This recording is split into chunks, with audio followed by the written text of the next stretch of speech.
Shalom, shalom, meus amigos, sejam bem-vindos ao comentário dessa semana, Parashá dupla, é isso mesmo. Nessa semana vamos ver um pouquinho sobre a Parashá Hukat e Balak. Então, vamos lá.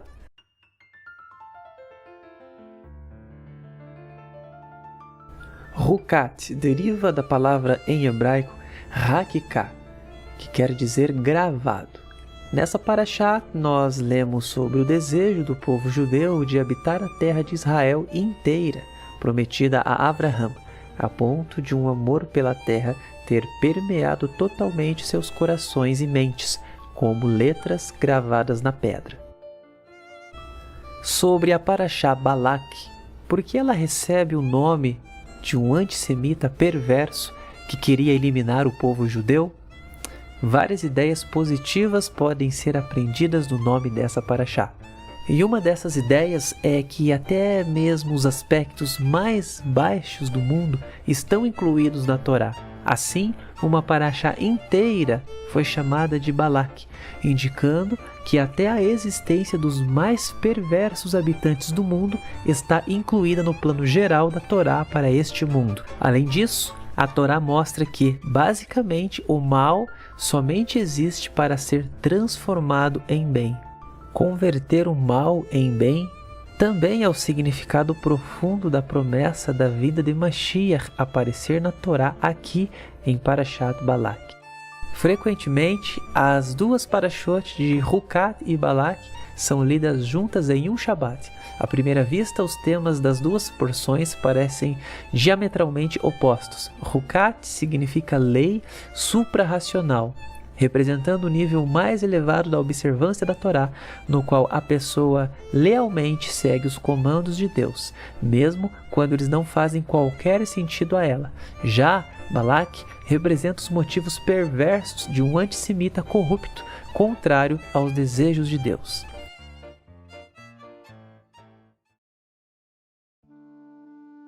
Hukim são mandamentos que excedem a compreensão lógica.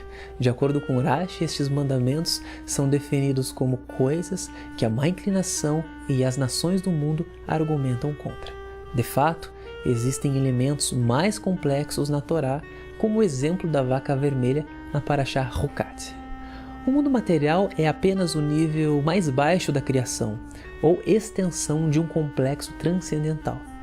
E este deve ser o parâmetro para não subestimarmos algo que compreendemos facilmente como se não tivesse um significado mais profundo e místico, assim como não devemos reduzir à insignificância elementos que excedem a nossa compreensão como se eles não contessem significados físicos e simplistas. O mundo criado está debaixo de um ciclo de impureza e de decadência, culminando sempre para ascensão e purificação. Neste ciclo, os elementos de purificação e retificação possuem medidas diretamente proporcionais ao nível de declínio atingido. Por isso, algumas coisas são de fácil compreensão e outras extremamente complexas. A vaca vermelha era um dos itens essenciais de purificação no templo sagrado. Este animal é extremamente raro. Todos os seus pelos devem ser vermelhos, sem exceção, e não pode ter carregado um fardo nenhuma vez em sua vida. Quando uma vaca como essa era encontrada, era sacrificada próxima ao templo e suas cinzas misturadas em água e outros ingredientes eram usados para purificar pessoas que ficaram ritualmente impuras. Assim como a vaca vermelha era especial e proporcionava um tipo de purificação exclusiva, vemos também na Parashá Hukat o relato da morte de Miriam.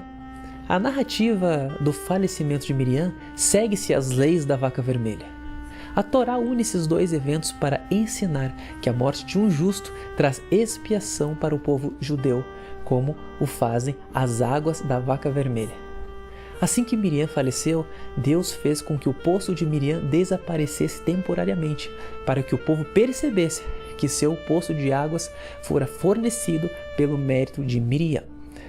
A geração do deserto recebeu 3 presentes pelo mérito dos seus 3 grandes líderes: o poço, pelo mérito de Miriam, as nuvens de glória pelo mérito de Aharon e o maná pelo mérito de Moshe. Por que os 3 líderes são associados a esses 3 presentes específicos? Eles personificam os 3 pilares que sustentam o mundo: a Torá, o serviço divino e realização de atos de bondade. Dentro deste mesmo raciocínio, podemos então ir para a Parashá Balak, que traz o zelo e o mérito de Pinhas ao transpassar com uma lança Ziri e Cosbe em seu pecado. Este foi um ato que fez propiciação pelo povo, fazendo com que a ira de Deus cessasse e interrompendo a praga que ele enviara.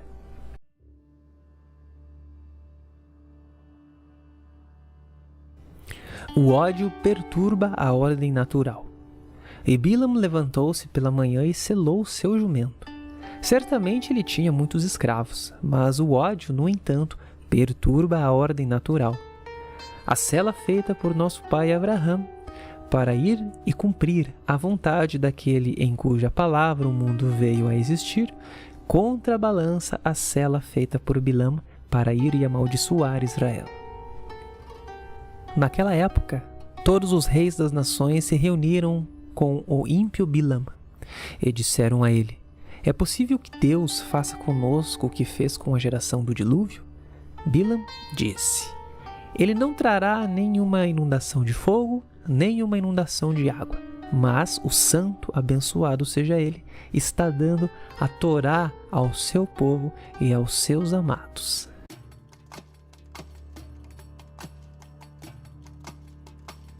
Onde Bilam aprendeu tudo o que ele fez e tudo o que sabia? Com seu pai.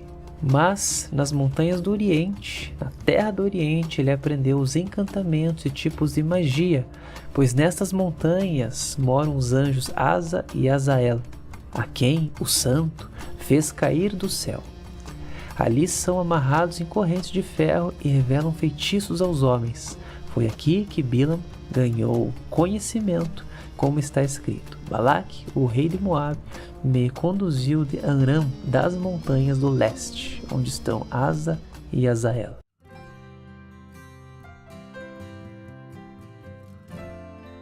Dois animais com características anormais roubam a cena em determinados pontos das porções Rucat e Balaque. Uma vaca toda vermelha, que nunca carregou fardo, e uma jumenta que fala. Ambos cumprem um papel no serviço divino, na conversão do mal para o bem. E por meio desses dois animais, Deus proporcionou o bem para o seu povo. Seus diferenciais são uma compensação de um desequilíbrio da natureza humana. Todos os pelos vermelhos e nunca ter carregado fardo indicam a igualdade e o equilíbrio que deve existir entre o povo de Deus, onde os fardos sejam aliviados.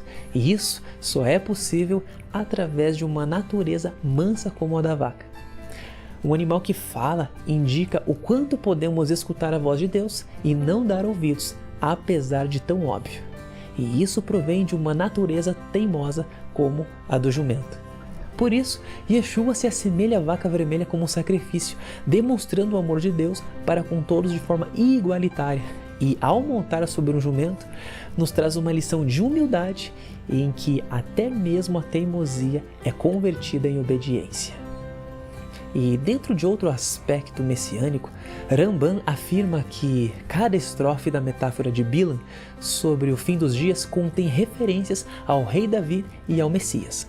Ramban escolheu citar a parábola de Balaão, por ser esta a única passagem da Torá que indica claramente que a redenção final será trazida pelo Messias e não por Deus sozinho. No entanto, ele considera que Davi é o primeiro Messias, ou precursor do Messias. Obviamente, Davi foi um grande líder judeu, mas ele não redimiu de fato o povo judeu do exílio. E lembrando que, na interpretação tradicional, este é um requisito para identificar o Messias. Ramban o descartou. Ele poderia considerar Moisés como o primeiro Messias, pois de fato Moshe libertou Israel do Egito. Mas não. A explicação é que, embora existam diversos acontecimentos extraordinários associados à chegada do Messias, somente um é o seu objetivo: restaurar o cumprimento da Torá. Davi não preencheu todos os critérios que o judaísmo tradicional colocam como metas a serem cumpridas pelo Messias, para que ele seja então reconhecido. Rambam ainda assim apresenta Davi como o primeiro Messias. Nesse sentido de realizações do Mashiach, nós podemos voltar ao que vimos anteriormente sobre os 3 pilares que sustentam o mundo. Torá representada por Moshe, serviço divino representado por Aharon e atos de bondade representado por Miriam. Esses 3 pilares foram 3 grandes méritos pelo qual o povo de Israel recebeu propiciação, mas também são 3 méritos de Yeshua pelos quais todos temos acesso à redenção. Olha só, Moshe representando o pilar da Torá, através do seu mérito, Deus concede ao povo de Israel o maná. E existe uma associação entre a Torá e o maná, como ambos sendo alimentos provenientes de Deus. Como está escrito, nem só de pão viverá o homem, mas de toda a palavra que sai da boca de Deus. E isso nos conecta diretamente com Yeshua, sendo ele a luz do mundo, sabedoria divina, Torá materializada. E ele também afirma: eu sou o pão vivo que desceu do céu, quem comer deste pão jamais terá fome. Já Aharon, representando o pilar do serviço divino, vemos nele um intermediador entre Deus e o povo. E não é à toa que, pelo mérito de Aharon, Deus envia a nuvem de glória. E essa nuvem representa o próprio Deus se fundindo com o seu povo no mundo natural através do serviço divino estabelecido em Aharon. E isso também nos leva a Yeshua, que foi constituído sumo sacerdote e que através dele podemos nos achegar a Deus. Por fim, através do mérito dos atos de bondade de Miriam, Deus concedeu a fonte de águas para o povo, nos levando também para Yeshua, pois ele se revela como a fonte de águas vivas, e quem bebe dessas águas jamais terá sede, pois do seu interior fluirão rios de águas vivas que jorram para a eternidade. E essa é uma analogia sobre o recebimento do Espírito de Deus em nossas vidas, resultando em frutos de amor e atos de bondade. De acordo com Rambam, 9 vacas vermelhas foram preparadas desde que este mandamento foi dado até a destruição do segundo templo. A primeira foi preparada por Moshe, a segunda por Esdra, e depois houveram mais 7. Segundo a interpretação tradicional, o total serão de 10 vacas vermelhas, onde já foram 9, sendo a 10ª preparada pelo rei Mashiach na construção do terceiro templo. Mas além do que a compreensão humana pode chegar, o próprio Mashiach assumiu esse papel como sacrifício, sendo ele a 10ª vaca vermelha.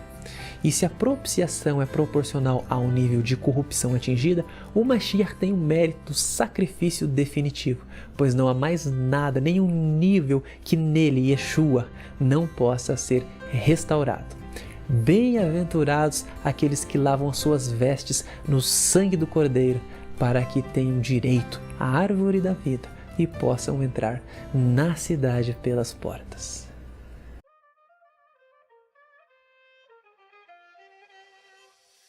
E agora, pessoal, estou deixando aí na tela para vocês o resumo das leis contidas na Parashá Hukat. Por São Balak não temos nenhuma lei específica. E hoje eu gostaria de me ater ao item 2, leis da impureza ritual causada por um cadáver. E falando mais especificamente sobre a impureza de um Kohen, eu queria ler para você o que está aqui no Shulchan Aruch a respeito de um Kohen. E ele está proibido de se aproximar de um túmulo ou de um cadáver. O Kohen não pode ultrapassar a distância de 4 cúbitos em volta do cadáver ou da sepultura. Isso só se aplica ao local onde o corpo irá permanecer de forma definitiva. Obrigado por você que acompanhou até aqui. Espero que você tenha gostado, que você compartilhe e te espero na semana que vem.